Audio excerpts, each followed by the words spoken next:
Mesdames et messieurs, bonjour à toutes et tous. Bienvenue à ce conseil municipal important, puisque c'est le vote des comptes administratifs et des budgets, donc c'est pas neutre. Alors, pour commencer, les pouvoirs. Donc, Romain donne pouvoir à Jérémy, Florence donne pouvoir à Catherine, Estelle donne pouvoir à Lucie, et voilà pour les pouvoirs. Et Sabrina pour Marie-Christine.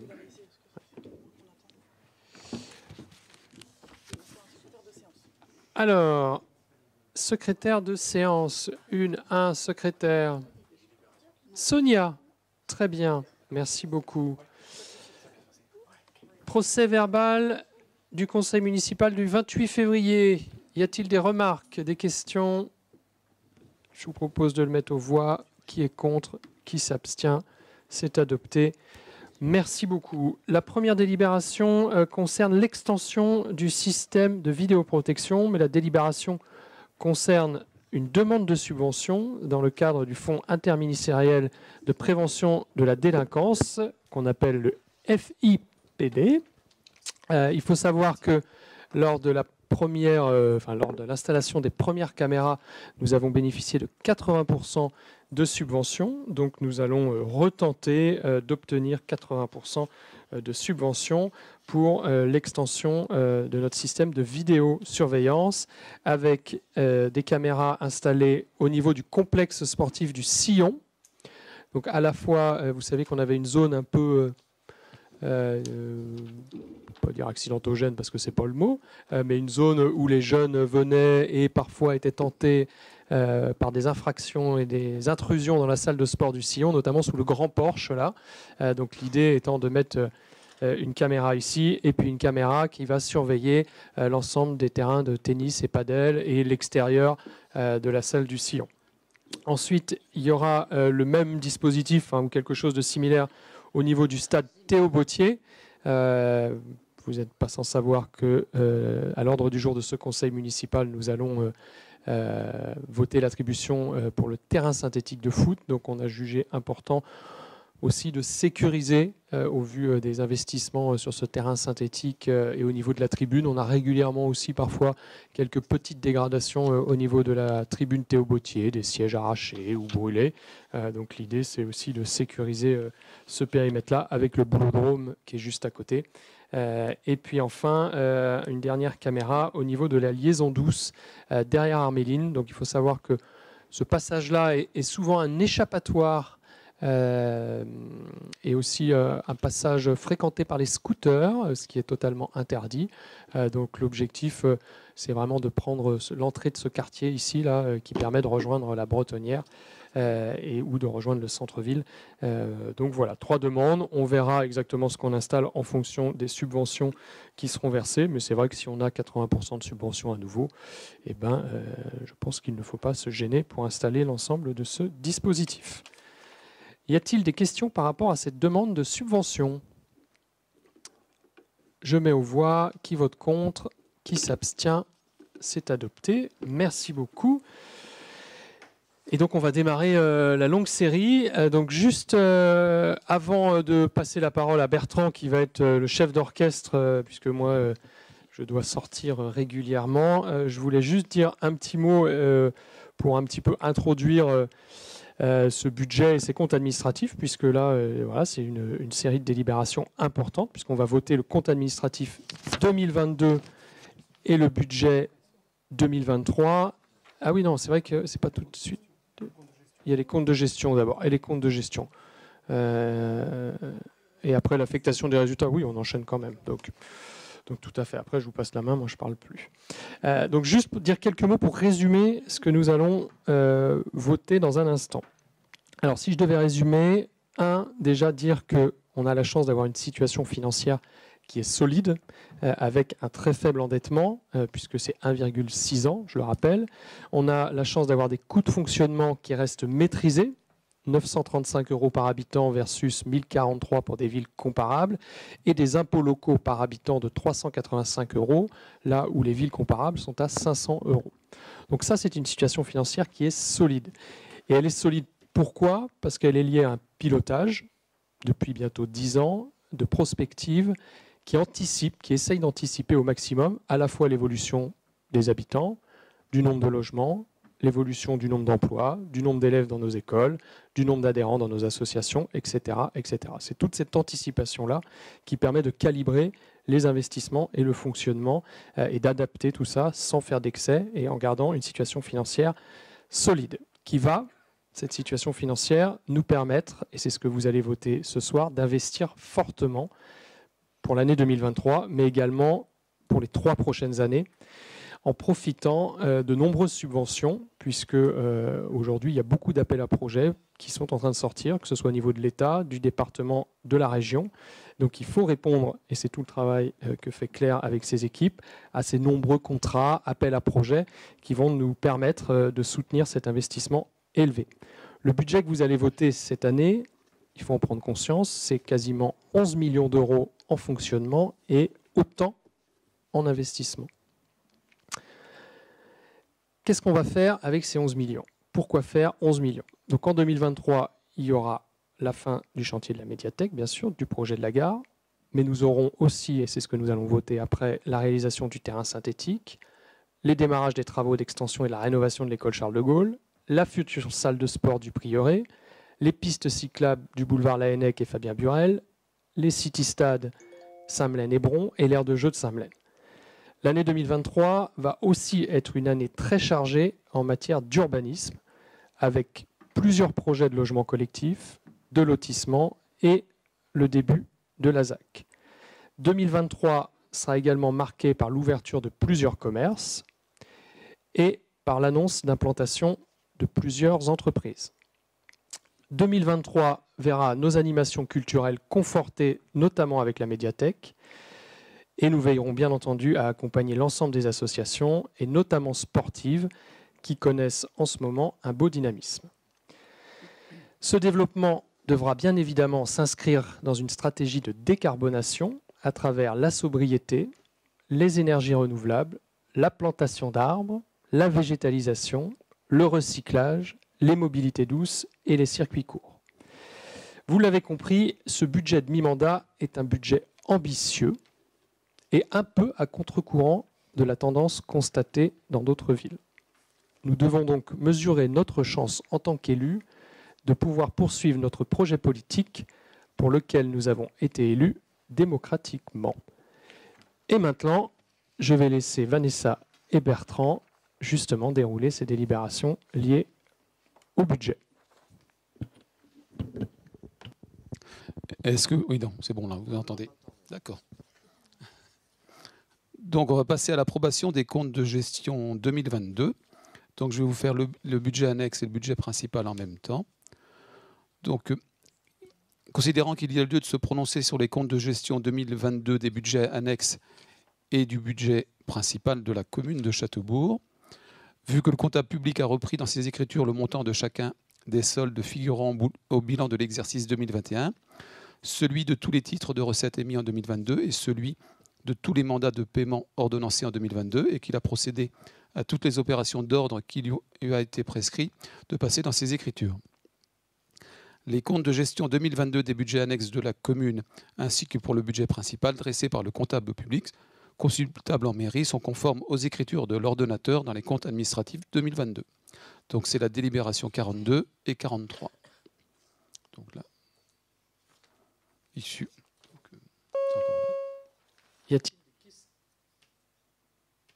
Y a-t-il des questions par rapport à ces deux délibérations qui sont l'approbation des comptes de gestion? Je mets aux voix donc les deux. Qui s'abstient? Qui vote contre? Et bien donc les comptes de gestion sont approuvés. Délibération 44. Donc désignation du président de séance pour l'approbation des comptes administratifs 2022, du budget principal et des budgets annexes. Donc, c'est à moi de la faire peut-être. Hein, je vous propose de désigner Bertrand comme président de séance. C'est moi qui l'ai fait. Puisque, comme vous le savez, je dois sortir de la salle pour le vote des comptes administratifs. Est-ce que quelqu'un s'oppose? S'abstient? Merci pour lui. Délibération 45, et c'est là où je sors. oui.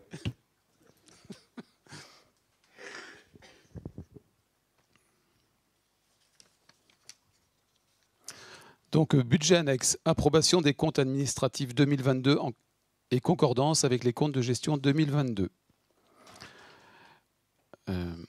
Donc, au niveau des budgets annexes, les résultats 2022, les primes verts, donc on est en déficit de 125 592,04 €. La ZAC multisite, on est en déficit de 597 273,78 €, parce que là, c'est l'achat des terrains, on a fait acheter, en fait, on a des terrains en stock, et donc pour l'instant, en fait, c'est pour ça qu'on a un déficit. Et après, au fur et à mesure qu'on va les vendre, eh bien ça, on va renflouer, et puis voilà. Et donc, on va les retrouver, la valorisation, après, dans les stocks, dans le compte, dans le budget communal, après. La Bretonnière, 766 896,43 €. Le Plessis-Beuchet, 195 215,65 €. Le Relais Petite Enfance, 15 333,03 €. La Gendarmerie, 74 339,71 €, soit au global 328 979 € total. Comme il y a des déficits. Comment? Vous l'avez en bleu en bas, c'est le résultat global. Hein, parce qu'on on a déjà vu en conseil municipal privé le détail. Je ne veux pas aller dans le détail, je vous donne juste le résultat global. On va faire, on les votera après, hein, sur les... Directement, parce que les budgets annexes, parce qu'on aurait pu faire tous les budgets annexes et puis après les...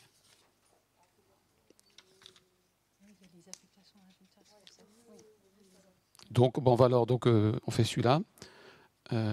Donc, il est proposé au conseil municipal d'approuver les comptes administratifs 2022 des budgets annexes et de constater la stricte concordance entre les comptes administratifs 2022 et les comptes de gestion 2022 établis par le comptable public. Donc, qui s'abstient?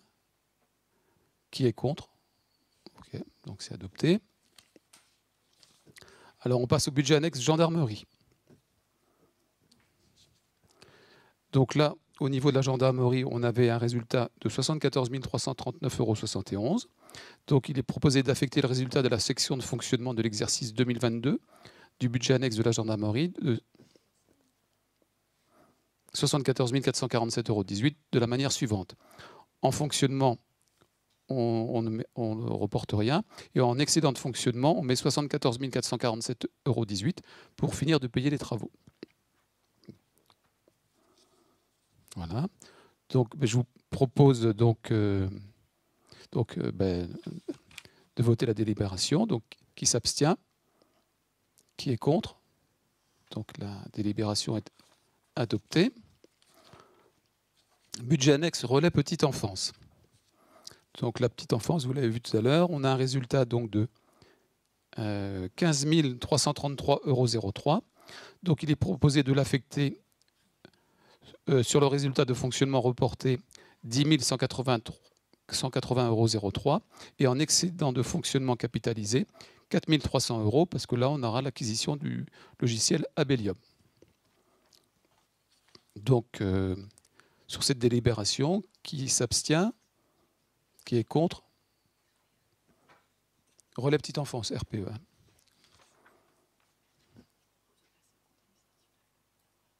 Directement? Pas le budget principal?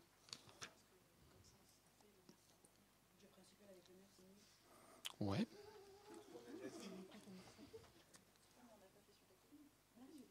Là, on le fait, là. On le fait maintenant.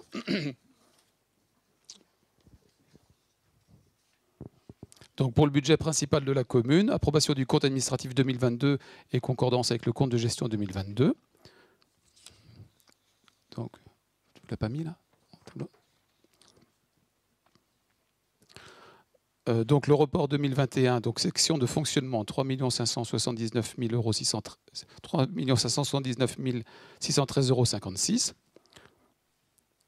€. La part affectée donc, de 2022 à l'investissement 1 179 865,36 €. On le fait comme ça. Ah ouais, non, t'es pas comme... Alors, on va le présenter autrement. Ouais, on va le présenter comme ça. Je reprends. Alors, les recettes de fonctionnement. Émis en 2022, 9 248 984,52 €. Ça, c'était les recettes, moins les dépenses de fonctionnement, 7 969 925,19 €. Ça vous fait un résultat 2022 de 1 279,23 €. Voilà. Un report de 2021 de 2 399 748,20 €, soit un résultat de clôture pour 2022 de 3 678 771,53 €. Pour la section investissement, donc en recettes, 3 933 727,71 €. En dépenses d'investissement, 4 621 147,77 €, soit un déficit de 687 420,06 €. Avec le report de 2021, 1 76 527,83 €, on a un résultat de clôture de 389 107,77 €. Si on prend en compte les restes à réaliser, donc en recettes qui étaient de 1 401 268,68 € et en dépenses de 2 273 775,40 €, ça faisait moins 872 506,72 €, soit un résultat global de clôture à 3 195 372,58 €. Voilà. Donc là, on le vote sans le maire, toujours. Ah oui, vas-y, pardon. On se passe la main. Donc du coup, pour le compte administratif, on vous propose de détailler à peu près les principales dépenses et les principales recettes de la section de fonctionnement. Donc on les a mis d'une façon graphique pour qu'elles soient un peu plus lisibles. Donc les premières charges qu'on peut prendre en compte, c'est les charges à caractère général. Donc la barre tout en bas, qui sont à 2 046 695. J'ai pas mis les virgules parce qu'il y en avait, sinon ça fait trop de chiffres à lire. Les principales dépenses qui composent les charges à caractère général sont les fluides, à peu près pour 20%, l'alimentation, l'entretien des espaces verts, les assurances et les contrats de maintenance. Et la variation entre l'année 2021 et l'année 2022 est essentiellement due aux fluides. Donc, il y avait une évolution de 75 000 € entre les deux années sur l'électricité, par exemple. Ensuite, les charges à caractère, les charges de personnel, donc, qui représentent quasiment 50% des dépenses. Donc, pour l'année 2022, elles atteignent 4 122 018 €. Et les principales évolutions sont dues notamment au dégel du point d'indice qui a eu lieu au mois de juillet pour à peu près 42 000 €, la revalorisation du SMIC et aussi de nombreux arrêts Covid qui ont dû être remplacés. Les autres charges courantes, donc 740 000 246 €, qui se composent des subventions aux associations et aux écoles qui sont en légère augmentation. Ça se compose aussi également des pénalités SRU. Les charges à caractère financier, donc ça, ce sont une des seules qui diminue entre 2022 et 2021 suite au désendettement de la commune. Et les charges à caractère ou les charges exceptionnelles, donc à 39 872 €, elles diminuent aussi entre 2022 et 2021 parce qu'en 2021, il y avait le remboursement des loyers pour les commerces qui étaient fermés suite au Covid. On va passer aux recettes. Donc c'est loi de la solidarité, de renouvellement urbain. On les récupère après. Par Vitreco.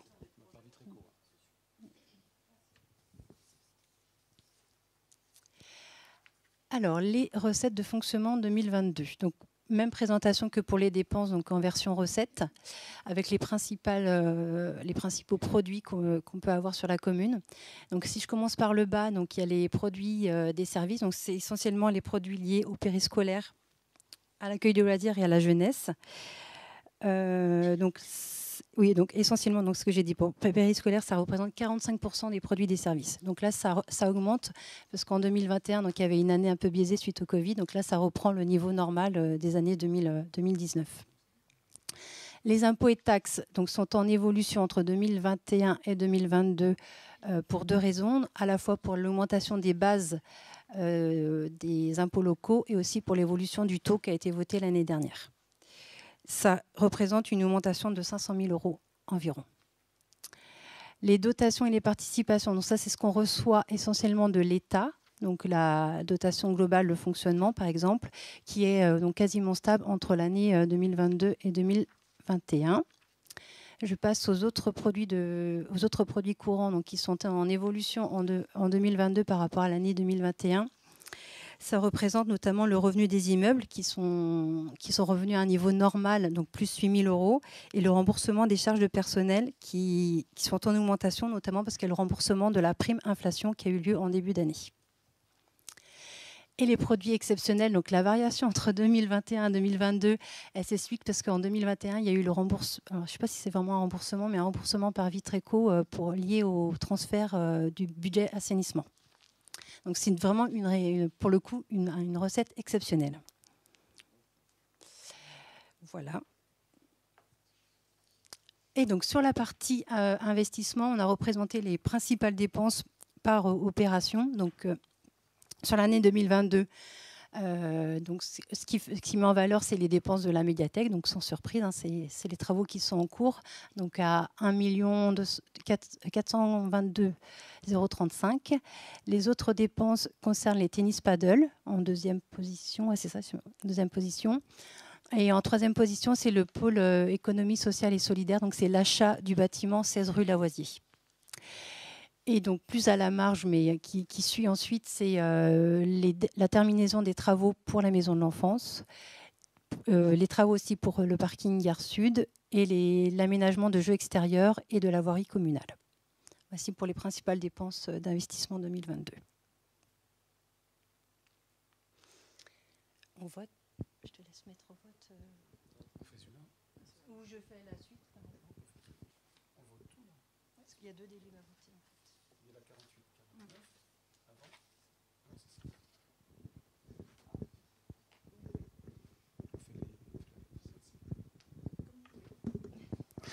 Alors, on va le faire, ça sera plus simple. Non, parce qu'on avait la 48 qu'on n'a pas votée, c'est ça? Ouais, bon, et donc, bon, on va faire la 48, on va la voter, c'est d'accord? On n'a pas besoin du maire, là. Il faut okay. Bon, on continue.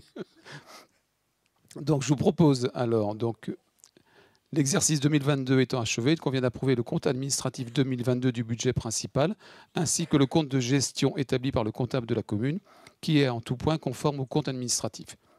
Donc là, je vous ai présenté les résultats tout à l'heure.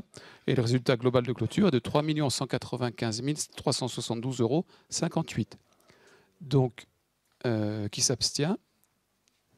Qui est contre?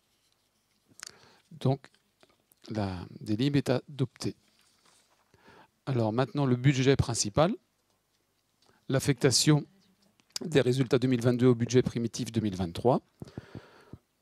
Donc sur les 3 195 000 dont on vient de parler, on vous propose donc de mettre en résultat de fonctionnement reporté 2 195 372,58 € et en excédent de fonctionnement capitalisé 1 483 398,95 €. Voilà. Et le reste de 389 107,77 € en investissement.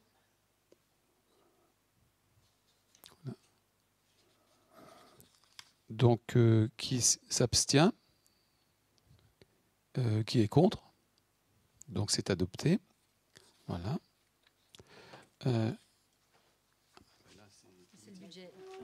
Donc là, on peut rappeler Monsieur le maire.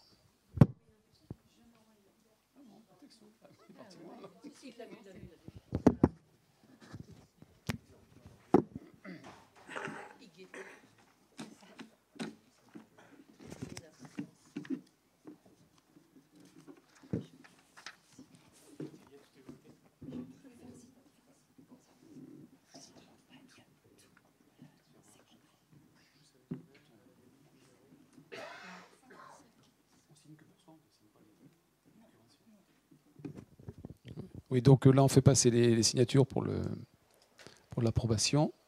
Et donc, vous signez pour vous, pas pour la procuration, évidemment. Non, mais je préfère préciser. continue. Budget annexe, vote du budget primitif 2023. Alors, donc, je vais vous donner le global par budget. Pour le Plessis-Beuchet, donc 301 219,99 €. La ZAC multisite, 34 827 727 €. Donc là, vous voyez, en fait, les stocks qu'on avait en négatif, là, ils sont valorisés. Donc c'est un calcul assez complexe, hein, que m'a expliqué Vanessa ce matin. Mais en refaisant en fait le global, la surface en mètre carré par 200 € du mètre carré, on arrive à peu près au même résultat. Ouais. Donc tu vois, j'avais fait. Ça correspond parce que tout n'est pas constructible, donc il y a bien des voies, il y a bien des espaces verts. Donc moi, j'ai multiplié par 200 € en fait la surface totale, et donc on arrive au même résultat. C'est plus simple à faire.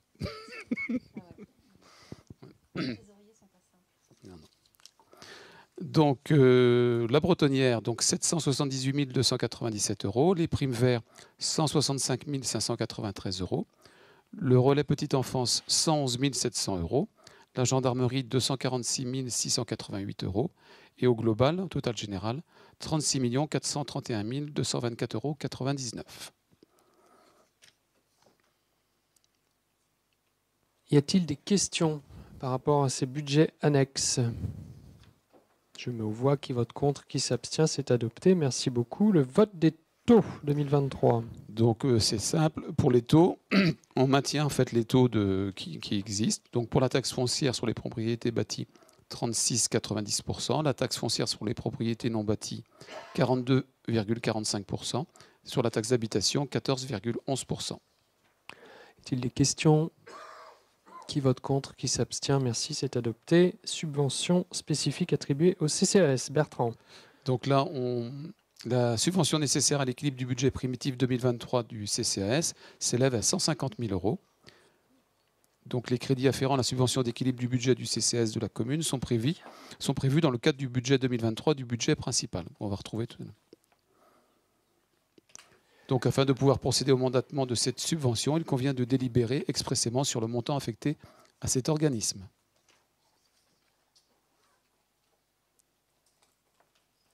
Y a-t-il des questions? Qui vote contre? Qui s'abstient? Merci pour le CCAS. Délibération 53, le budget principal, vote du budget primitif.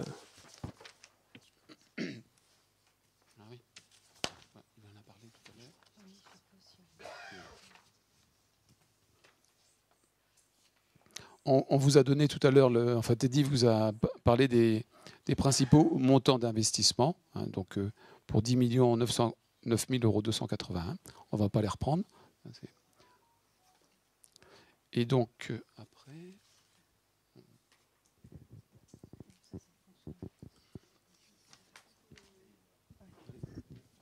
Je vais reprendre le relais sur la présentation du fonctionnement. Donc, on a dissocié donc, les recettes et les dépenses de fonctionnement, le montant elle-même. Donc, on arrive au niveau de la section de fonctionnement à 11 220 510, donc, comme évoqué tout à l'heure. On a fait le parallèle entre le budget 2022 et le budget 2023. Je ne vais pas détailler toutes les évolutions, je vais faire les principales. Donc, les principales variations au niveau des recettes de fonctionnement concernent notamment les impôts et taxes, une évolution de plus 13%. C'est essentiellement dû à l'évolution des bases d'imposition qui, comme vous le savez, cette année vont augmenter de 7,1%, ce qui fait donc un dynamisme sur la fiscalité directe, donc avec un vote des taux qui reste stable. Les autres variations, je n'ai pas pris la bonne fiche. Non, les bas, c'est l'État. Hop, voilà. Donc après les autres évolutions principales, donc c'est les remboursements de charges des personnels, donc plus 45%. Donc ça fait un gros chiffre, mais en valeur, ça fait un petit peu moins. Donc c'est lié au remboursement des gens qui sont en arrêt, et aussi il y a la prévision d'une mise en place des tickets restaurants sur l'année 2023. L'évolution aussi, c'est les produits financiers, donc après, il sera proposé d'ouvrir un compte à terme, ce qui va faire un rendement au niveau des charges, au niveau des intérêts. Et les autres évolutions, les produits exceptionnels, ils sont en diminution, mais ça, c'est lié à la mise en place de la M57, où ce qui se trouvait avant sur les produits exceptionnels sont basculés sur les autres produits courants, ce qui explique aussi l'augmentation des autres produits courants. Voilà, avec une évolution finale de 7% pour les recettes de fonctionnement. Au niveau des dépenses, donc là c'est pareil, il y a des variations négatives et des variations positives entre 2022 et 2023. Donc les chapitres qui sont en diminution sont les charges financières. Donc comme on l'a vu tout à l'heure, la commune se désendette, donc forcément les charges financières, les charges d'intérêt diminuent également. Les charges exceptionnelles sont en diminution, mais là, c'est juste un effet comptable parce que la M57 ne veut plus beaucoup de charges exceptionnelles. Voilà, ils ont supprimé la majorité des charges exceptionnelles, ils les ont basculées dans les autres charges courantes. C'est pour ça qu'il y a une variation assez importante et tout se retrouve dans l'évolution à 10% des autres charges courantes. Donc l'année prochaine, on n'aura pas ces variations qui biaisent un peu le budget. Les écritures comptables sont également en diminution. C'était parce qu'il y avait, je sais plus, oui, la suppression des dépenses imprévues, également liée à la M57. Donc, en 2022, on pouvait mettre des dépenses imprévues, mais là, on ne peut plus. Donc, du coup, forcément, on était obligé de réduire les écritures comptables. Et l'évolution positive est liée surtout aux charges à caractère général, donc 20% d'évolution, essentiellement et même très essentiellement mise sur les fluides qui évoluent. Voilà, c'est ça. Donc les 20% sont liés à ça. Les charges de personnel évoluent de manière classique avec l'évolution notamment du GVT. Et je crois que j'ai fait le tour à peu près. Donc voilà, une évolution de 7%. Et on a fait une slide qui récapitule ce qu'a dit Monsieur le maire en début de séance avec les principales dépenses d'investissement. Donc la médiathèque qui est en fin de construction, donc on aura les dernières factures normalement à payer sur l'année 2023. Le début des travaux pour le groupe scolaire Charles de Gaulle ainsi que la salle de sport du Prieuré et donc le terrain de foot synthétique, les jeux extérieurs et l'aménagement de la voirie communale. Avec les chiffres qui sont en face. Je ne les répète pas, on les a déjà dit. Voilà. Et voilà, 10 millions, presque 11 millions, effectivement, sur le total de la section d'investissement. On met au vote. Il y en a des livres. Oui, tu peux. Du budget, oui. On n'a pas de... Non. Oui, vous l'avez sur la délibération. Donc, le budget principal, donc en report en section de fonctionnement. Donc, comme le résultat tout à l'heure était donc de 3 678 771, donc on a dit qu'on mettait 2 195 372,58 €. On inscrit en fonctionnement 11 millions, en dépenses 11 220 510 € et en recettes 9 025 137,42 €, soit un total pour la section de fonctionnement de 11 220 510 €. En investissement, donc on reporte après affectation 1 483 398,95 €. En crédit que l'on inscrit en investissement, en dépenses 8 635 505,60 €, en recettes 8 24 613,37 €.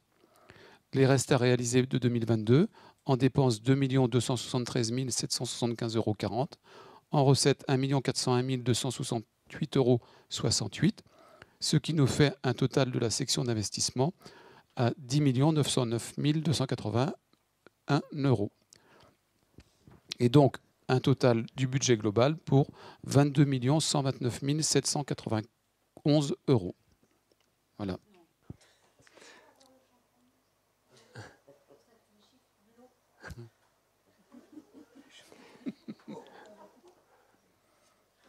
Donc, je vous propose de mettre au vote le budget primitif 2023. Y a-t-il des questions, des remarques, Qui vote contre? Qui s'abstient? C'est adopté. Merci beaucoup. Délibération 54, compte à terme. Donc là, il vous est proposé donc, d'ouvrir un compte à terme qui est productif d'intérêt sur lequel sont placés des fonds pour une durée fixée à l'avance. Cette formule à court terme et autonome n'est pas à adosser à un compte à vue, mais tenue dans les écritures de l'État. L'ouverture d'un compte à terme nécessite une délibération qui précise les modalités de ce dernier. Voilà. C'est une durée de 12 mois et on peut arrêter comme on veut. Et là, ce serait un taux de 3,32%. Y a-t-il des questions?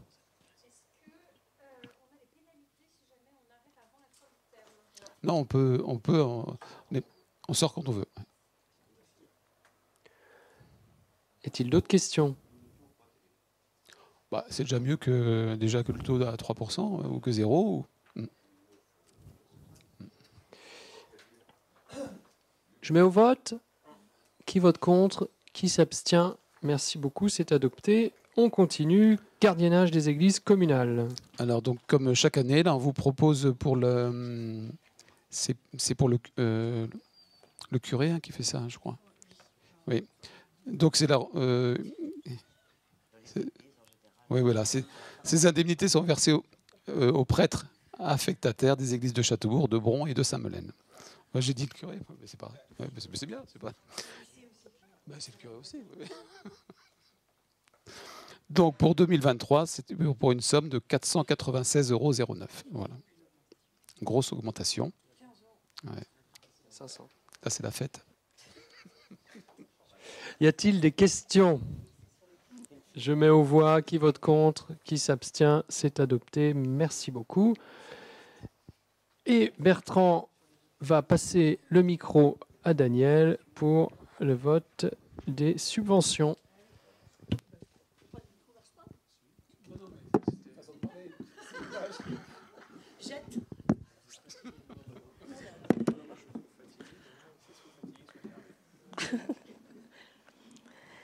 Alors, les subventions. Alors, je vais pas vous les dire nominativement, mais par catégorie. Alors, les associations amicales et diverses. La commission vie associative, comme 1, a étudié les différentes demandes de subventions déposées en mairie par les associations concernées et propose les subventions totales de 4 200 € pour les amicales et diverses. Vous avez le détail dans la délibération. Voilà. Suite à la présentation du sujet, on met au vote. Commission. Alors, s'il y en a qui font partie d'une de ces associations, vous ne participez pas au vote. Est-ce qu'il y a quelqu'un qui fait partie d'une de ces associations? Non? Très bien. Donc, je mets au vote. Qui vote contre? Qui s'abstient? Merci pour eux. Ensuite, délibération 55, association culturelle. Association culturelle, exactement. Donc l'association culturelle, pour un montant de 3 920 €. Par contre, il y a une petite... la ludothèque a une proposition de commission également de subvention exceptionnelle. Ça, ce sont les salaires, je vous rappelle. Voilà. Donc également... Le salaire. Y a-t-il des questions par rapport à ces subventions liées aux associations culturelles? Est-ce que quelqu'un fait partie d'une de ces associations? J'ai dit 500 €, c'est 15 000 €. Hein. Donc les 15 000 € de subventions exceptionnelles, en effet, couvrent une partie du salaire de la salariée de la ludothèque. C'est pas une partie, c'est son salaire. D'accord, son salaire. Oui. C'est la moitié, je crois. La moitié. Ah, c'est les charges après, oui, d'accord. Oui, je comprends mieux. Oui, très bien. Pas de questions. Je mets aux voix. Qui vote contre, qui s'abstient. C'est adopté. Alors, les associations sportives. Donc là, c'est pour pareil. Hein, ça a été délibéré le 30 janvier en commission vie associative et comme 1. Pour 45 335 €. Suite à la présentation du sujet, qui vote? Là, il y en a qui font partie des Ah oui. sports. Alors, qui? Je vois Cathy, Hubert et à l'UAC, toi. Donc, Hubert ne participe pas. Aude, le volley. Moi, le tennis. Pas moi-même, mais bon, j'ai que tout. Ouais. Bon. Oui, mais si on est adhérent, licencié, on se retire du vote. Ah, c'est membre du bureau. Ah oui, c'est pour ça que je demandais. Heureusement, parce que sinon, il n'y aurait plus Ouais, d'élus. d'accord. Bah oui. Il y aurait Non, mais plus maintenant, c'est tellement strict maintenant les règles que. d'élus. Oui, oui, oui. Donc, est-ce que quelqu'un est dans le bureau d'une association Voilà. sportive? C'est plus simple. Non? Très bien, parfait. Eh bien donc, je vous propose de mettre au vote les 45 335 euros. Est-il des questions, des remarques? Qui vote contre? Qui s'abstient? C'est adopté. Merci beaucoup. On continue. La délibération 59. Subvention à l'association sportive du Collège Saint-Joseph.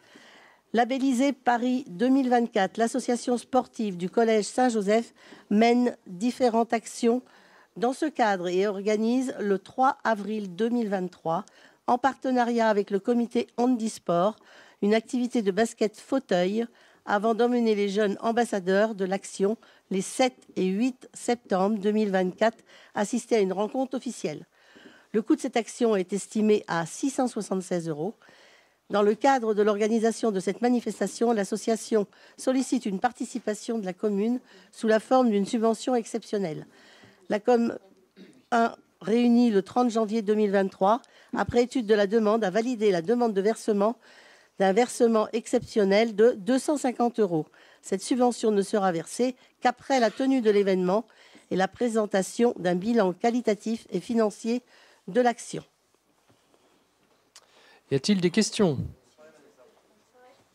Je mets aux voix. Qui vote contre? Qui s'abstient? C'est adopté. Merci. Délibération 60. À l'association Castel Eliminator. L'association Castel Eliminator, que vous connaissez tous maintenant, souhaite organiser pour la 4e année une course cycliste à élimination directe dans le cœur de la ville de Châteaubourg. Cette course aura lieu le 17 juin 2023.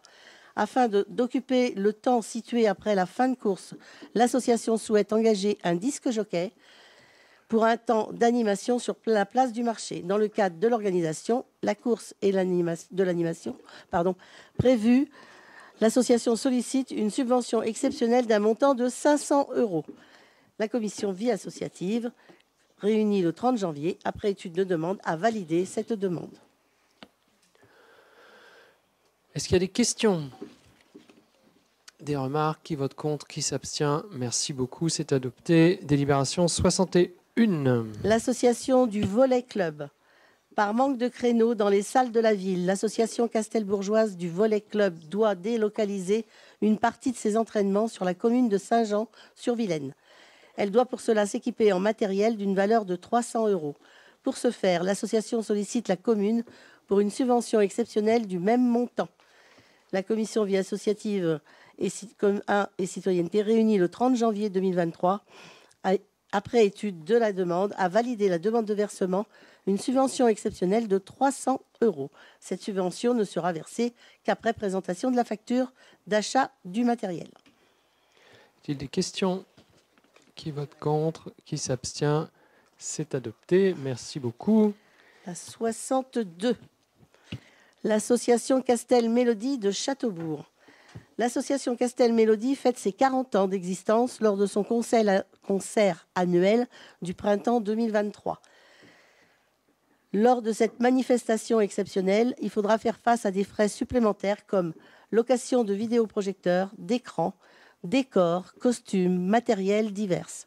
Il y aura aussi plus d'entrées gratuites réservées pour les anciens de la chorale, donc moins d'entrées payantes. Pour ce faire, l'association sollicite la commune pour une subvention exceptionnelle d'un montant de 500 euros. La commission vie associative, réunie le 30 janvier, après étude de la demande, a validé cette demande. A validé la demande de versement d'une subvention exceptionnelle de 200 euros.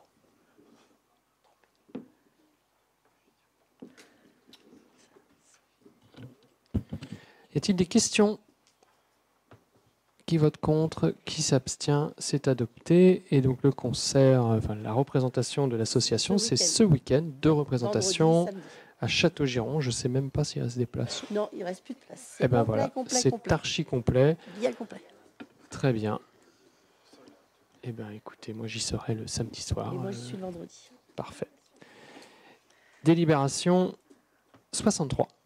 L'association Étoile Cinéma. Le samedi 24 juin, dans le parc Pasteur, l'association souhaite proposer à la population un ciné plein air. Le coût de cette action est estimé à 4 000 €.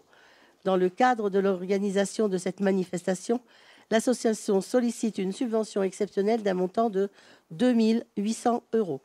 La commission du 30 janvier, après étude de la demande, a validé la demande de versement d'une subvention exceptionnelle de 2 800 €.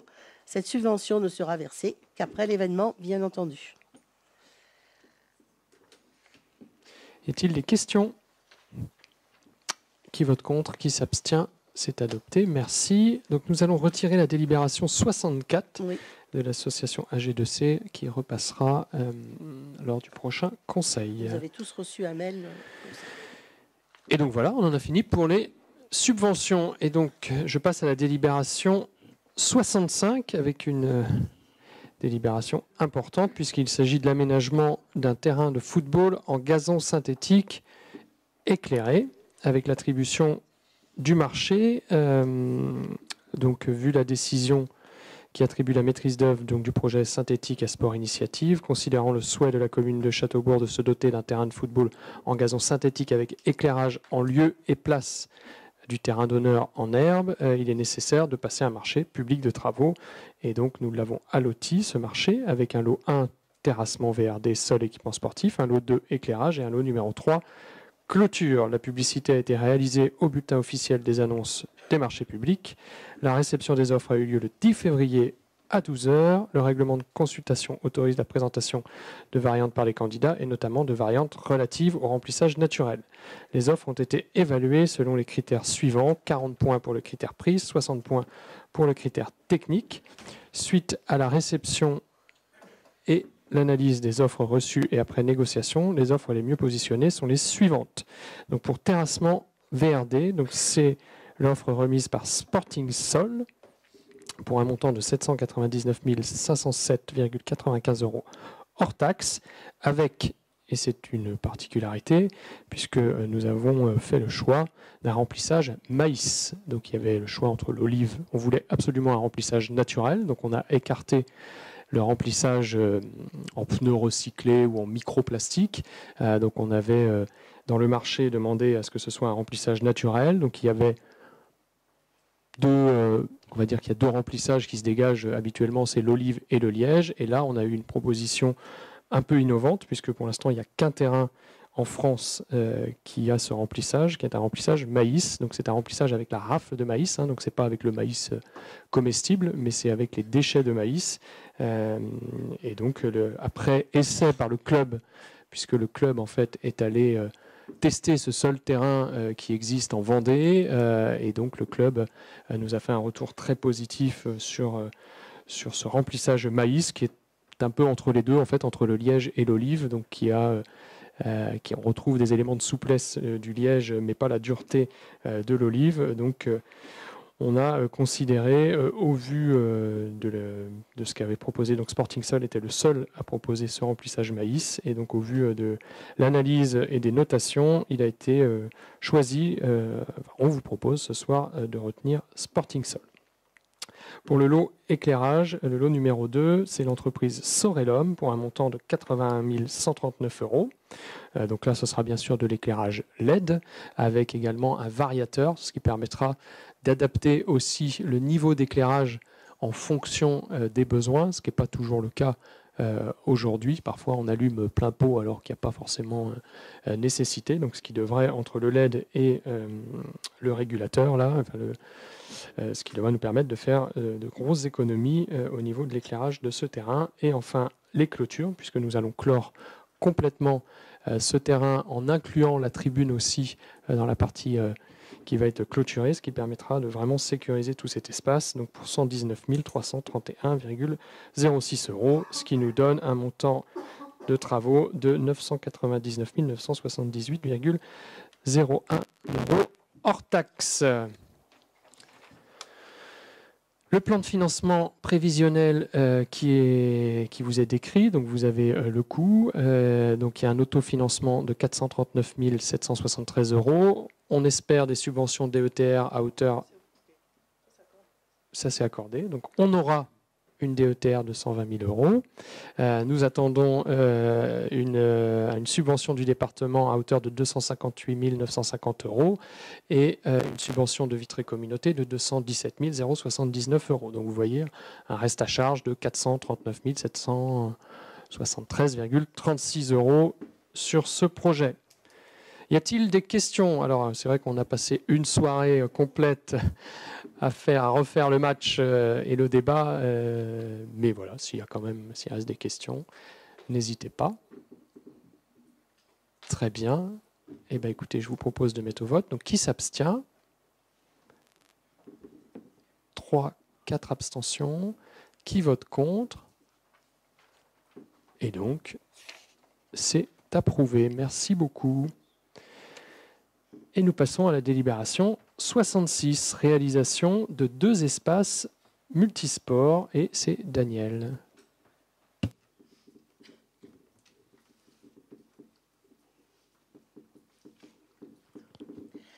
Alors, réalisation de 2 espaces multisports type City Stade. Sur l'avis de la commission du marché à procédure adaptée MAPA en date du 15 mars, considérant le projet de la commune de Châteaubourg de se doter de 2 espaces multisports type City Stade qui seront situés à proximité de la salle du Verger pour Bron-sur-Vilaine et du Centre des Arts Saint-Melaine, une publicité a été réalisée au bulletin officiel des annonces du marché public, BOAMP. Dans le cadre d'un marché public de travaux, la réception des offres a eu lieu le 24 février 2023 à 12 h.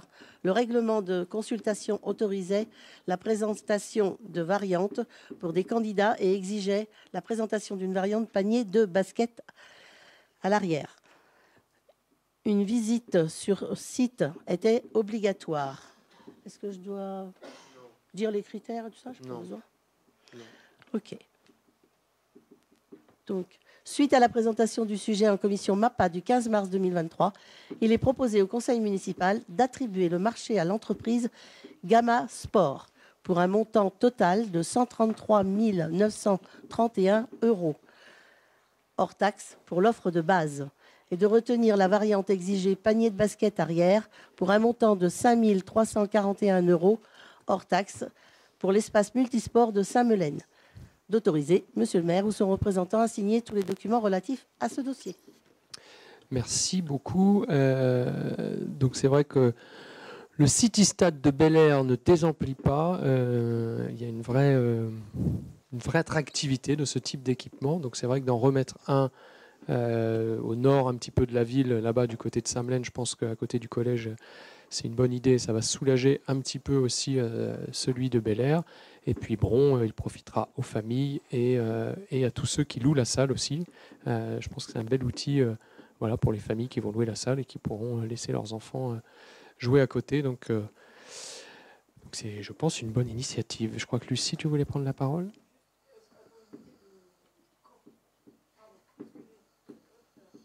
Est-ce qu'on a une idée un tout petit peu plus précise de quand ils seront mis en route, opérationnels ou pas du tout? Non, pas encore. On va notifier aux entreprises. C'est vrai que là, on n'avait pas... À ma droite, on me dit ouverture septembre maximum. Voilà. Donc cet été, ça va peut-être être un peu juste, mais... Oui, mais c'est bien dans l'année. Ah oui. On est d'accord. C'est attribué, hein, donc tout oui, à fait. Ça sera fait. Non, mais et même fait et en route. Tout à fait. On va essayer de cibler, de faire ça au beau jour, ce qui évite les terrassements difficiles en hiver. Y a-t-il des questions? Je mets aux voix qui vote contre, qui s'abstient. C'est adopté. Et donc, pour ces 2 terrains multisports, nous allons solliciter des demandes de subventions au titre du plan 5000 terrains de sport d'ici 2024, donc de l'Agence nationale du sport. Donc, quand je vous parlais tout à l'heure dans mes propos introductifs des nombreux appels à projets et des nombreuses possibilités, voilà, ça en fait partie. Hein. On en avait profité aussi pour les terrains de padel et de tennis. Donc, on recandidate. Et donc, vous voyez sur les 139 000 euros, l'objectif, c'est d'aller chercher 50% auprès de cet appel à projet 5000 terrains, donc pour 69 636 euros, d'aller chercher 30% de DETR. Et donc, il nous resterait en fonds propres que 27 854 euros, soit 20% Donc voilà, si on arrive à récupérer tout ça, ça fait des city-stades pas très chers. C'est vrai, 27 854. Hein? C'est beau? C'est très beau. Mais oui. Très bien. Y a-t-il des questions par rapport à cette demande de subvention? Qui vote contre? Qui s'abstient? C'est adopté. Merci beaucoup. Je continue avec toujours les demandes de subvention. On est sur l'école Charles de Gaulle. Donc là, là, on est sur de très gros projets puisqu'il s'agit de l'extension et de la rénovation du groupe scolaire. On est sur un montant de travaux de 3 195 000 hors taxes et donc un autofinancement à hauteur de 2 millions d'euros. On fait une demande auprès de l'État pour la DSIL de 695 104 euros, Vitré Communauté 215 000 euros, au niveau de la DETR 210 000 euros et sur le département pour le FCPL 75 000 euros. Voilà, donc il vous est proposé de solliciter l'ensemble de ces subventions. Y a-t-il des questions? Je mets aux voix qui vote contre, qui s'abstient, c'est adopté. On continue avec donc l'autre gros projet, le projet de salle de sport avec déconstruction, reconstruction en lieu et place de la Alpha-Yel qui date des années 78. D'ailleurs, pour ceux que ça intéresse, j'ai retrouvé un article dans le magazine de l'époque qui parlait justement des interrogations des élus sur la construction de cette Alpha-Yel. Voilà, 78, tout à fait. Et donc, le montant des travaux hors taxes est estimé à 3 090 936 euros. Un autofinancement de 690 907 euros, donc un autofinancement de 22%. Une demande au département à hauteur de 35% pour 1 081 827 euros. Une demande à l'État pour 893 202 euros dans le cadre de la DSIL. Une demande à Vitré Communauté pour 215 000 euros et une demande de DETR à l'État pour 210 000 euros. Voilà, il vous est proposé d'adopter ces demandes de subvention et ce plan de financement. Y a-t-il des questions? Qui vote contre? Qui s'abstient? C'est adopté. Merci beaucoup. Oui. Pas du tout, Daniel. Parce qu'on n'a pas attribué les marchés pour l'instant, donc je ne sais pas dire exactement quand est-ce que ça va démarrer précisément. On a fait le choix sur la construction de la salle de sport d'être innovant, puisqu'on va chercher à réutiliser un maximum de matériaux de la Alpha-Yel. Donc ça prend un peu plus de temps pour trouver une destination à ces matériaux de déconstruction. Donc il y a un peu plus de travail, c'est un peu plus fin. Mais voilà, donc c'est sûr que ce ne sera pas avant l'été, ça c'est certain. Mais j'espère qu'on aura démarré la déconstruction cet été. Mais j'en ai aucune idée pour l'instant. Voilà, tout à fait. Donc on essaye de tout faire pour attaquer cet été, mais c'est vrai que là on fait un travail assez poussé de réemploi des matériaux, donc ce qui est vertueux en termes d'écologie, mais ça a forcément un petit peu d'impact sur le délai pour préparer le permis de construire. Y a-t-il d'autres questions? Je mets aux voix. Qui vote contre? Qui s'abstient? C'est adopté. Merci beaucoup. Et je passe la parole à Hubert Desblés pour la délibération 70. Oui, qui concerne la ZAC multisite et notamment le secteur des petites bonnes maisons. Donc le versement d'indemnité d'éviction, Madame Aubray, on avait déjà délibéré sur ce sujet fin d'année 2021, le 12 octobre et le 23 novembre, avec l'attribution effectivement d'un versement d'une enveloppe de 35 000 euros qui correspondait donc aux indemnités d'éviction de certaines parcelles et à l'acquisition par la ville d'autres parcelles. Donc voilà, on a un petit visuel. Parcelles AB 104, 130 et 367. L'acquisition par la ville de ces parcelles ayant pris un peu de retard, il convient de prévoir une indemnité complémentaire de perte d'exploitation d'un montant de 2 000 euros. Donc cette présentation a été faite en commission le 8 mars 2023. Donc il est proposé au conseil municipal d'accorder cette indemnité complémentaire à Madame Aubray. Y a-t-il des questions? Qui vote contre? Qui s'abstient? C'est adopté. Merci. Et nous passons au DIA. Allez, un petit tour de ville. 2023. La DIA numéro 8, donc il s'agit d'un immeuble bâti, annexe d'habitation, hein, une parcelle de 50 mètres carrés qui se trouve aux 2 rue Louis Pasteur. Donc voilà, on voit l'emplacement effectivement un peu particulier, donc pas de préemption. La 2023-09, une habitation qui se trouve 1 rue Jacques Prévert. Donc là, on a une parcelle de 426 mètres carrés. Voilà, avec une surface utile de 105 mètres carrés. Pas de préemption pour cette DIA 09. Pour la 010, il s'agit d'un terrain non bâti, donc qui se trouve au numéro 7, numéro 7 du lotissement au 68 rue de Paris. Une parcelle de 326 mètres carrés. Donc voilà, on voit effectivement ce secteur qui se densifie aussi. Voilà, sur ce projet, beau projet effectivement sur le débouché de la rue de Paris. La DIA 2023 numéro 11, une habitation donc au 28 rue des Étangs, une parcelle de 892 mètres carrés. Donc là aussi on fait de la densification, donc pas de préemption. La 2023-012 au 6 numéro 6, c'est le lot numéro 6 et on est toujours au 68 rue de Paris. Donc on revient avec une parcelle également de 326 mètres carrés, donc pas de préemption. La 2023-013 au 2 rue Maréchal Leclerc, on a une parcelle de 198 mètres carrés. Donc là c'est à l'étage de mémoire effectivement, hein. C'est le studio qui est à l'étage, donc pas de préemption. La 2023-014, donc qui se trouve au 57 rue des Albatros, avec une parcelle de 342 mètres carrés.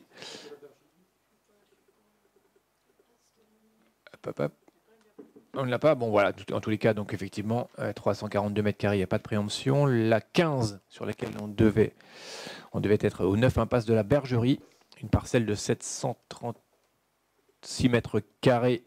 Je ne sais pas si on les a, voilà, si c'est bon.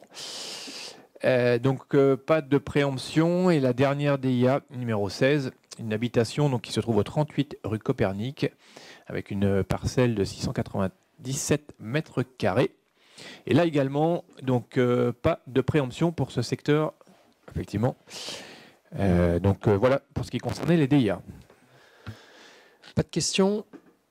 On continue. Donc rue des Cottages, rue du Prieuré, rue des Vignes, appartenance génie civil de communication électronique après effacement de réseau. Ça, c'est du titre. Donc la Fédération nationale des collectivités concédantes et régies, l'Association des maires de France et Orange ont signé un accord national le 7 juillet 2005 dans le cadre de l'enfouissement coordonné de réseaux existants pour réduire les coûts de gestion et afin de répondre à l'article L224-35 du Code général des collectivités territoriales. Il y avait globalement 2 options possibles. Une option A, portant attribution à la personne publique de la propriété des installations souterraines de communication électronique. Donc, dans ces cas-là, la personne publique finance intégralement les installations de communication électronique ainsi créées et en reste propriétaire. Elle en assure la gestion, l'entretien et la maintenance et la réponse aux déclarations de projets de travaux et déclarations d'intention de commencement de travaux, ce qu'on appelle les DICT. Orange y dispose d'un droit d'usage pour rétablir ses équipements de communication électronique préexistants et s'acquitte du prix de location des installations de communication mises à sa disposition. Orange finance en partie les nouvelles installations, 1,97 € net par mètre linéaire de conduite et paye une redevance de droit d'usage. Et l'option B, portant attribution à Orange de la propriété des installations souterraines de communication électronique. Orange les finance en partie et en reste propriétaire, en assure la gestion, l'entretien, la maintenance et confère un droit d'usage à la personne publique. La collectivité recevra une contribution aux frais de gestion de 0,15 € par mètre linéaire et par an. Donc, suite à la présentation du sujet en commission 2 du 15 mars, il est proposé au conseil municipal de retenir l'option A parmi les 2 solutions proposées. Des questions, des remarques? Qui vote contre? Qui s'abstient? C'est adopté. Merci beaucoup. Christelle, convention tripartite Jardin des Arts. Oui, bonsoir. Donc, la convention du Jardin des Arts pour 2023. La commune poursuit son partenariat avec l'Association des entrepreneurs mécènes dans le cadre de l'exposition Jardin des Arts du 1er mai au 15 septembre prochain. Pour cette édition, la mairie et l'association co-accueillent l'artiste Nicolas Izquierdo, qui installera et réalisera des sculptures en bois in situ sur l'espace public. Exactement de la sculpture de tronc de grume. À l'occasion de cette exposition, une convention est établie entre l'association des entrepreneurs mécènes, organisatrice, la mairie et l'artiste lui-même. Cette convention qui est annexée stipule les responsabilités de chacune des parties dans la mise en œuvre de l'exposition et sont notamment abordés les points suivants: les modalités d'accueil, les modalités d'installation et de réalisation, l'assurance, la promotion de l'exposition, le budget, les conditions de résiliation. Cette convention comporte 2 annexes, une fiche technique qui détaille les installations présentées lors de l'exposition et une convention relative aux droits d'auteur par laquelle l'artiste cède temporairement ses droits aux 2 autres parties. Suite à la présentation du sujet en commission 1 du 22 février 2023, il est proposé au conseil municipal de valider ce partenariat, d'accepter les termes de la convention, d'exécuter les dépenses afférentes sur le budget principal antenne Cité des sculpteurs et d'autoriser monsieur le maire à signer toutes les pièces relatives à ce dossier. Y a-t-il des questions? Qui vote contre? Qui s'abstient? C'est adopté. Merci beaucoup. Délibération 74. Aude? Absolument. Après un beau vote du budget, eh bien, il faut bien sûr des bras pour l'exécuter, ce budget. Et donc, 3 délibérations importantes, puisque, première délibération, la 74, nous allons modifier, si vous le voulez bien, le tableau des effectifs avec une réorganisation du service espace public. Ça fait déjà quelques années que l'on souhaite assembler 2 équipes, l'équipe espace vert et l'équipe voirie. Eh bien, ça y est, nous vous le proposons ce soir, une seule équipe, l'équipe espace public, qui sera du coup managée par une seule et même personne qui, jusqu'à aujourd'hui, occupait le poste de chef d'équipe espace vert et qui, grâce à vous demain, pourrait devenir alors adjoint au responsable des espaces publics. Concomitamment, parce que nous en avons besoin, et pour le seconder, nous créerions un autre poste, celui de responsable voirie, si on pouvait le dire comme ça, ou tout simplement spécialiste voirie. Il n'aurait bien évidemment aucune ascendance sur ses collègues, puisque son grade maxi serait agent de maîtrise principale, première classe. Y a-t-il des questions? Je me revois. Qui vote contre? Qui s'abstient? C'est adopté. Délibération 75. Merci pour eux. Et délibération 75, une création de poste d'agent des espaces publics, parce que nous, vous le savez bien, hein, il y a un accroissement de la charge de travail dans ce service, beau service espace public. Et donc on propose de créer un poste à temps complet, grade maxi, adjoint technique principal de première classe. Y a-t-il des questions? Questions? Pas de questions? Je me revois. Oui, une question. Vas-y, Lucie. Nous souhaitons créer donc ce poste. Y a-t-il des postulants? Eh ben, il faut d'abord le créer et ensuite on Oui, publie l'annonce. mais sous-entendu derrière, a-t-on le vivier potentiel? Qu'en est-il de tout ça? Est-ce qu'on est toujours dans il y a peu ou pas On reste un territoire où il n'y a pas attractif. beaucoup de chômeurs, donc Donc ouais, tout il va faut bien. chercher. Voilà. Publier une annonce, ça ne veut pas dire recruter tout de suite. Mais l'avenir nous le dira et nous y croyons ferme. Nouvelle délibération. Attends, j'ai pas mis au vote. Qui vote contre? Qui s'abstient? Non, c'est bon, c'est adopté. Merci beaucoup. Délibération 76. Merci beaucoup. Délibération 76, une délibération importante car la charge de travail du policier municipal devient de plus en plus lourde et le besoin de projets politiques nouveaux en matière de sécurité se fait sentir. Nous vous proposons ce soir de recruter un nouveau responsable de la police municipale au grade maxi de chef de service de police municipale principal première classe.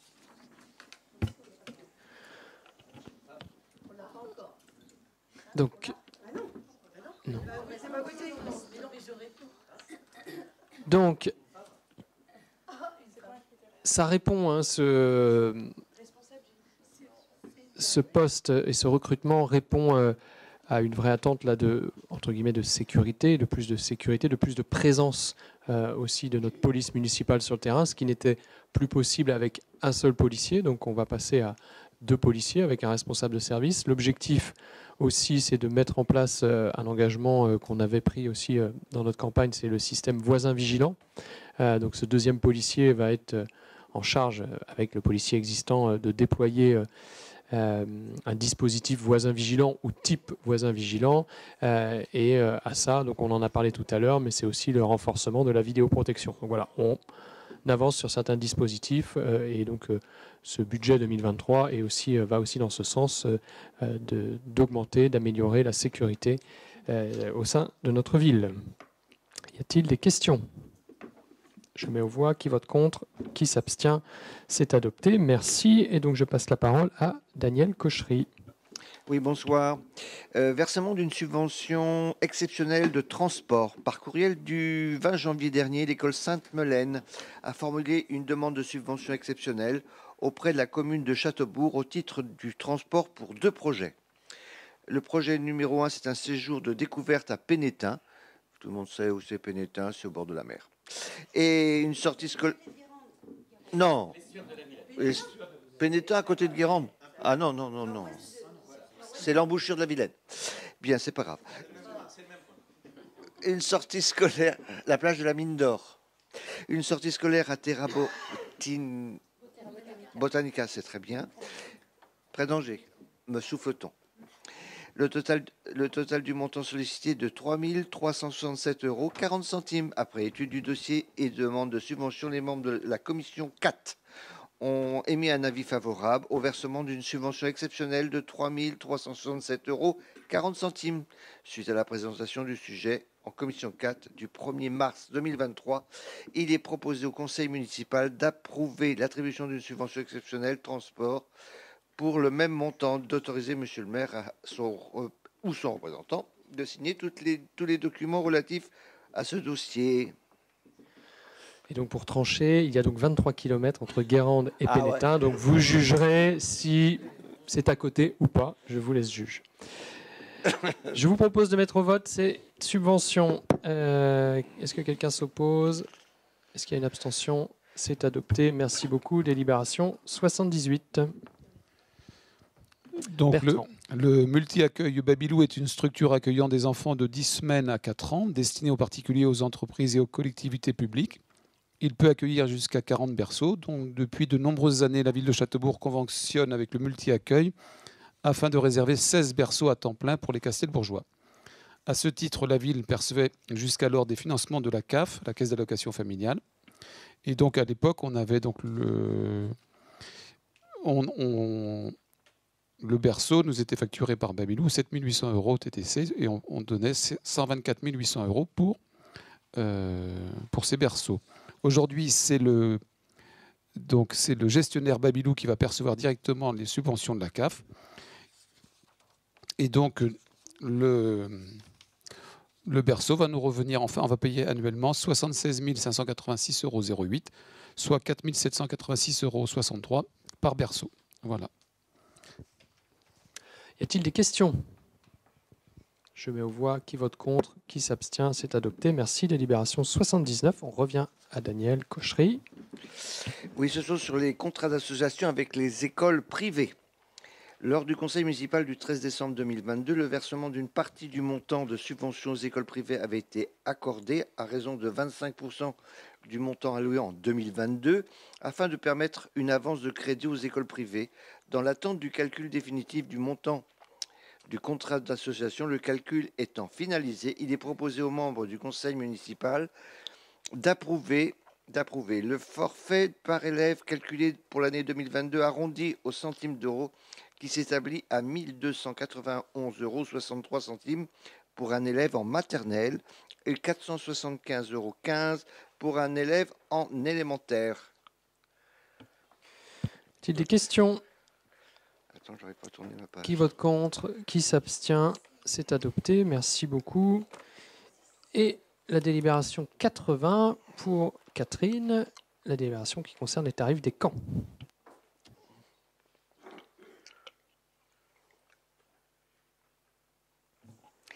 Oui, alors pour terminer, pratiquement, donc nous allons parler des vacances. Donc les vacances pour l'espace jeune, 3 camps proposés cet été. Donc il convient de fixer les tarifs des camps. Donc il y aura un camp pour les 11-13 ans, donc au mois de juillet à Poincé pour du canoë-kayak aquapark. Un camp, donc vous voyez les tarifs, je ne vais pas tous les reprendre, avec une tranche moyenne à 180 €. Et là c'est pour 4 nuitées. Ensuite, il y a un camp proposé donc pour les 13-15 ans le fin août, du 21 au 27 août pour 5 jours. Donc là, plutôt de la planche à voile, hein, donc un camp mer, avec un tarif médian environ à 250 € sur ce camp-là. Et là, pour cette année, un 3e camp proposé au mois d'août également, fin juillet, début août. Donc complètement construit ce camp par les jeunes eux-mêmes, hein, donc tranche d'âge de 14 à 17 ans, avec une tranche médiane à 250 €. Voilà, je ne vais pas rappeler les modalités de règlement qui sont les mêmes pour tous nos fonctionnements. Voilà, donc après présentation de ce sujet en commission 4 du 1er mars 2023, il vous est proposé de valider les tarifs proposés pour les camps de l'espace jeune de l'été 2023 et de valider les modalités de règlement. Le maire m'autorise à poser une question par rapport aux différentes tranches coefficients familiaux. Est-ce qu'il y a véritable... Alors, pour cette année, on ne va pas refaire le match, mais pour les années prochaines, est-ce qu'on n'aurait pas intérêt à ne proposer que 3 tarifs différents? Parce qu'il y a 55 € entre le QF1 et le QF6 pour les 2 camps. Est-ce qu'on n'aurait pas intérêt à proposer 3 tarifs plutôt que de s'embêter avec ça serait judicieux, 10 € à ce chaque sont des fois. petites sommes, ce ne sont pas des camps chers. Donc effectivement, dans le calcul qui a été mis en place depuis quelques années, on tombe sur ces chiffres-là, effectivement. Bon, pour ma part, j'aurais souhaité peut-être un peu plus de facilité pour les tranches basses, effectivement. Donc c'est peut-être à recalculer, à proposer un autre mode de calcul pour les années à venir. Soit.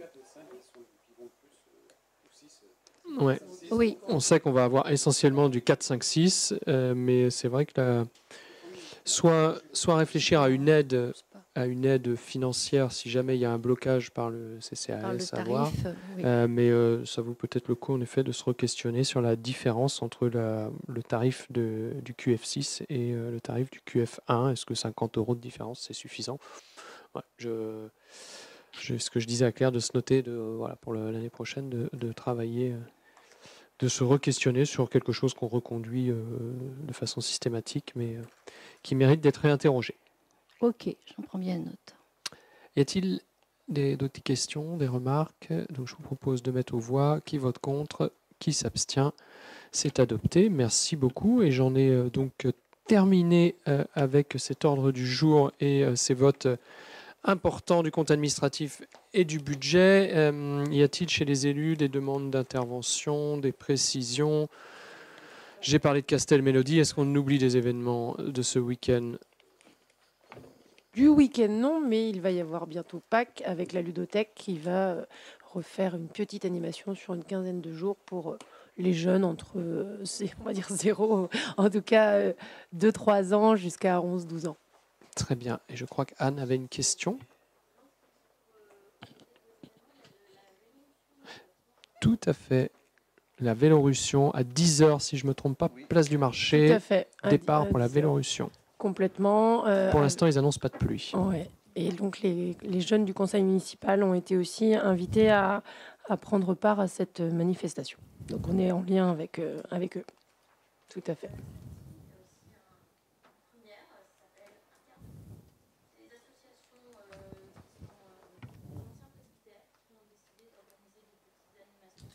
Rue des Tours Carrées. C'est exact. Tout à fait. Oui, c'est Ave Fortuna, Salsa Familia Partage, la ludothèque, et voilà, et l'anglais.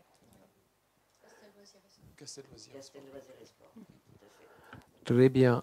Y a-t-il d'autres demandes? Bertrand. La bibliothèque donc déménage et donc à partir elle va fermer en fait mi-mai. Ça c'est important pour les gens. Le 20, oui. Le 20 mai. Et donc il y aura possibilité d'emprunter jusqu'à 15 documents par carte. Et autrement, on prévoit d'ouvrir en septembre. Donc la période va être assez longue. Hein. Donc, les retours, bon, on n'aura pas besoin de retour tout de suite des livres. Il y aura un créneau après. Ce sera vers le mois de juin, là, je pense. Donc, mais il y aura une communication là-dessus, mais c'est important déjà que les gens puissent savoir qu'à partir du 20 mai, ce sera fermé. Très bien. Merci beaucoup. Oui, Monsieur Deniel. Est-ce que vous voulez un micro ?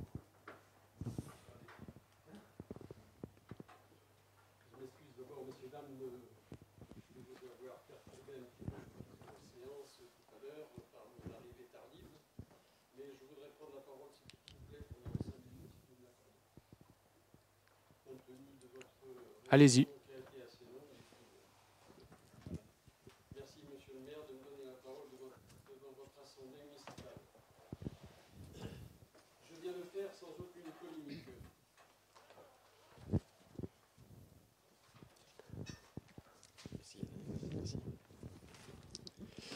Oui, je disais donc, je viens le faire. Je prends la parole. Je viens le faire sans aucune polémique, mais en tant que citoyen retraité castelbourgeois depuis 1999, marié à une castelbourgeoise depuis 60 ans. Donc, en juillet prochain, j'espère avoir la joie de faire une petite fête. Et aussi après une activité à Guy-Primessac pendant plus de 40 ans. Donc, je le dis sans polémique, mais en tant que citoyen responsable, qui, comme vous le savez, est très sensible aux arbres. Je reconnais que de ce côté-là, alors que il y a quelques années, je luttais beaucoup pour remplacer les arbres et tout ça, mais je reconnais que la municipalité a fait beaucoup d'efforts en ce sens-là, en essayant de remplacer quand même les arbres abattus ou les arbres qui tombent et en plantant, entre autres, des fruitiers dans notre ville. Je suis aussi sensible à l'environnement et à la santé publique, à l'intérêt général. Je suis quelqu'un qui suit la vie communautaire de votre ville et je n'hésite pas à livrer par écrit ou devant votre assemblée des remarques ou suggestions qui souvent, mais avec le temps, aboutissent. Mais je respecte les décisions du conseil municipal.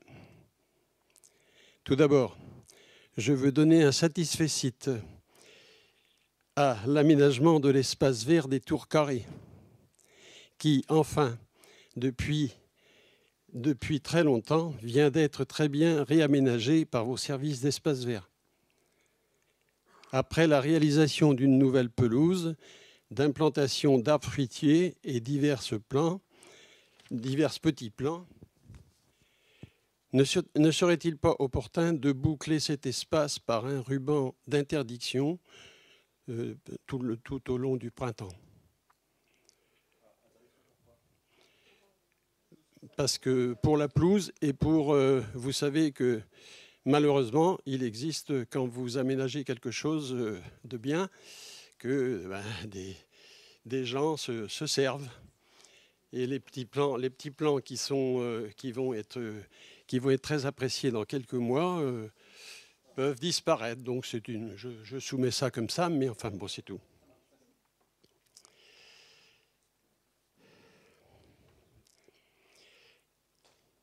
Après la réalisation d'une nouvelle pelouse, donc d'implantation d'arbres et divers plans, ne serait pas d'accord.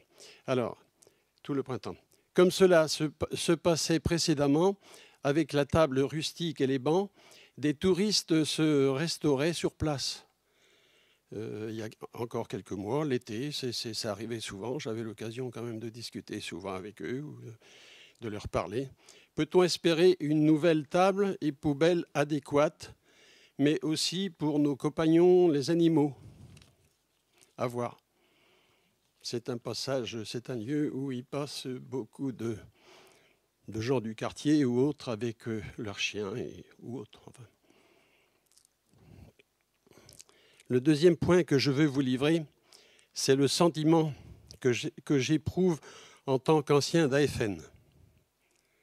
Quelques conseillers de l'ancienne municipalité savent combien, depuis des années, j'ai sollicité la municipalité pour un acte de reconnaissance en faveur des morts d'Algérie.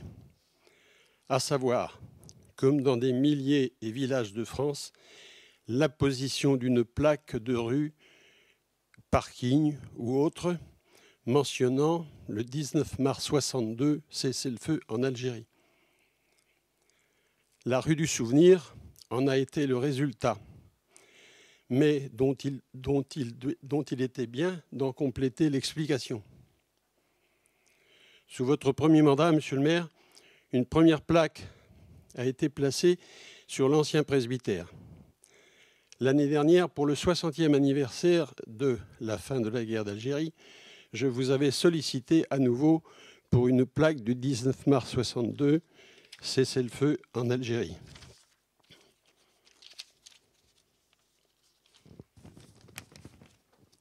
À votre demande, une commission a décidé une plaque mentionnant les dates officielles des guerres et conflits en France.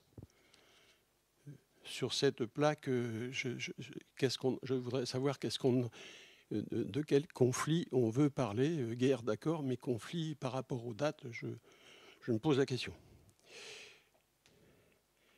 De France, qui a été apposée le 11 novembre dernier, en présence du jeune conseil municipal et d'une assez belle assemblée de Castelbourgeois.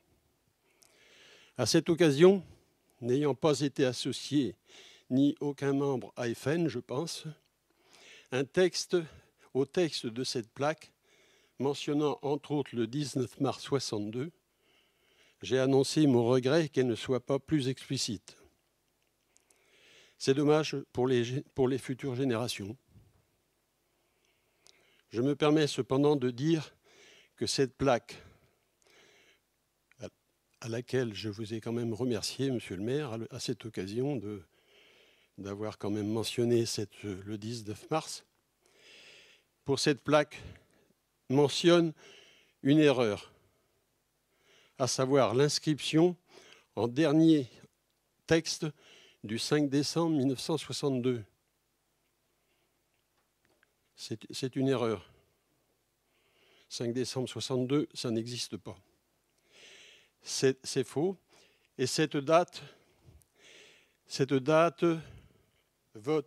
votée par décret sous le mandat du président Chirac, n'est d'ailleurs pas une date historique de notre histoire de France, mais une date votée par décret, d'accord, mais qui rend hommage aux morts de l'Algérie. Bon, c'est très bien, mais enfin, ce n'est pas une date historique de notre histoire de France, contrairement aux autres dates. Aussi, je tenais à vous faire savoir cette remarque.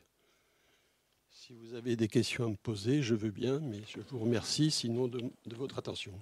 Merci beaucoup, Monsieur Deniel. Nous prenons note. La politique, c'est l'art du compromis. Et donc, on essaye de trouver les bons compromis entre les différents avis. Et si vous vous souvenez des lectures justement du 19 mars que nous avons lues, que j'ai lues lors de la dernière célébration, il y a cette volonté de réconciliation.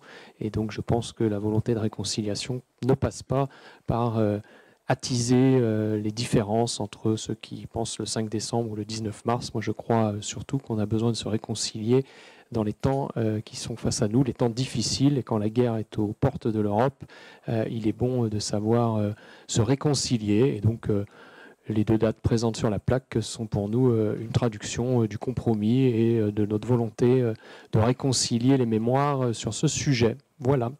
Merci beaucoup. Je conçois très bien le discours qui a été fait, enfin le message lancé au 19 mars dernier.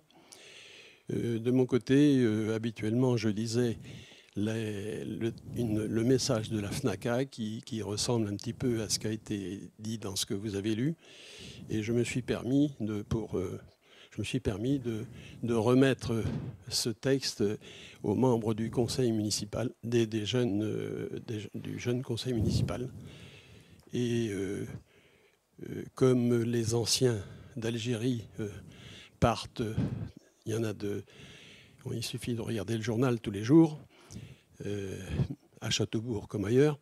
Donc je leur ai proposé à l'occasion, suivant la responsable du comité du conseil, de les rencontrer à l'occasion en tant qu'anciens d'Algérie, pour leur parler de ce que j'ai pu vécu, de ce que j'ai vécu là-bas, et puis de façon à les informer.